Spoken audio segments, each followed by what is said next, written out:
Bonjour, nous sommes le dimanche 27 mars, c'est le quatrième dimanche de Carême. Il se trouve qu'à Carpentras, c'est aussi une date importante parce que, outre que c'est le dimanche de la joie qui nous prépare à Pâques, c'est aussi le 55e anniversaire de l'entrée au ciel du bienheureux Père Marie-Eugène, de l'enfant Jésus. Cette entrée au ciel du bienheureux Père Marie-Eugène est importante parce que nous avons un saint qui est dans notre compte saint, à la suite de tous les autres saints, comme Saint Siffrin, comme Saint Jean, comme et tant de saints, bien sûr.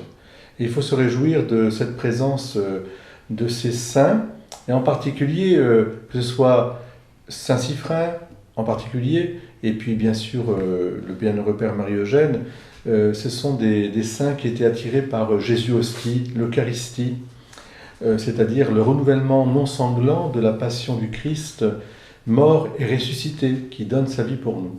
Et ce dimanche, nous avons fêté les premières communions. Je pense que aujourd'hui, avec ce fléau de la guerre dont les bruits de canon et les images atroces reviennent à nous, une guerre qui est à nos portes et qui a des effets certainement aussi économiques extrêmement impactants pour tous les pays du monde entier, nous ne pouvons que, je dirais, nous recentrer sur cette prière eucharistique. Eucharistique, ça veut dire action de grâce, ça veut dire aussi don de sa vie pour les autres, à la suite du Christ, ça veut dire aussi communier à Dieu pour pouvoir communier les uns avec les autres. L'entente des hommes, l'entente des peuples ne peut se faire finalement que lorsqu'on s'unit à Dieu, qu'on s'entend avec Dieu. C'est pour ça que la geste des saints est toujours très importante à méditer. Qu'est-ce qu'ont fait les saints?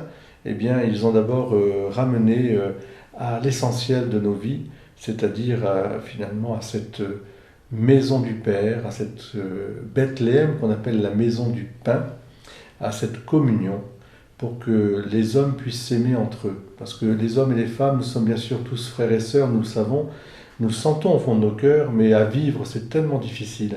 Et s'il n'y a pas cette présence de Dieu, notre Père, à tous, alors ça devient plus que difficile, à cause des passions, à cause du déferlement de nos passions, du mal, de l'égoïsme, de l'orgueil, de la violence, et de l'avidité, de la cupidité. Eh bien, c'est les conflits et les guerres qui naissent voilà, par-ci, par-là. Et aujourd'hui, nous avons vraiment à accueillir, à nous ouvrir à cette communion. Alors, je voulais vous dire aussi que nous avons pris contact avec le Père Georges, qui est le Père de la communauté orthodoxe d'Avignon, pour ouvrir nos lieux de culte aussi à ces réfugiés qui vont venir et qui vont fêter comme nous ou après nous, parce que la Pâque orthodoxe est toujours un peu décalée. Hélas, j'aimerais qu'il n'y ait qu'une seule fête de Pâques pour nous tous, comme nous fêtons le Péchard et Pâques avec nos frères juifs au même moment.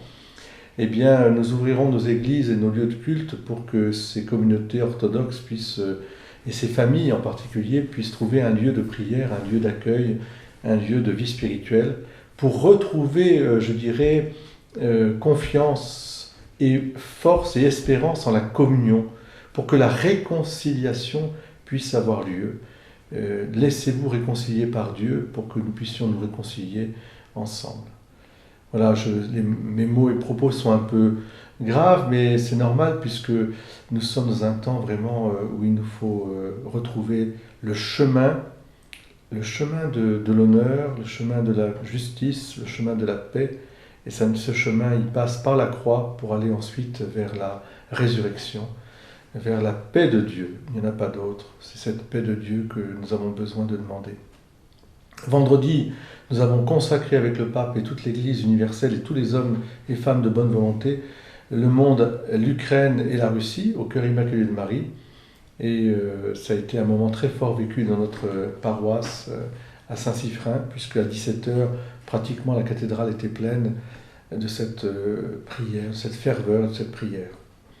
Je vous souhaite une très belle montée vers Pâques. N'oubliez pas, de communion en communion, avec ces enfants qui ont fait leur première communion. La première communion, comme disait ma petite Aurélia, ce sont les vitamines de Dieu pour que nous puissions marcher sur cette terre avec force, c'est-à-dire avec l'espérance, la foi et la charité tout au long de notre vie, que nous soyons témoins de cette présence de Dieu auprès de nos frères et sœurs. Bon dimanche à tous, on l'appelle le dimanche Létaré, réjouis-toi Jérusalem, parce que le Seigneur est proche, il vient, il te consolera. Amen.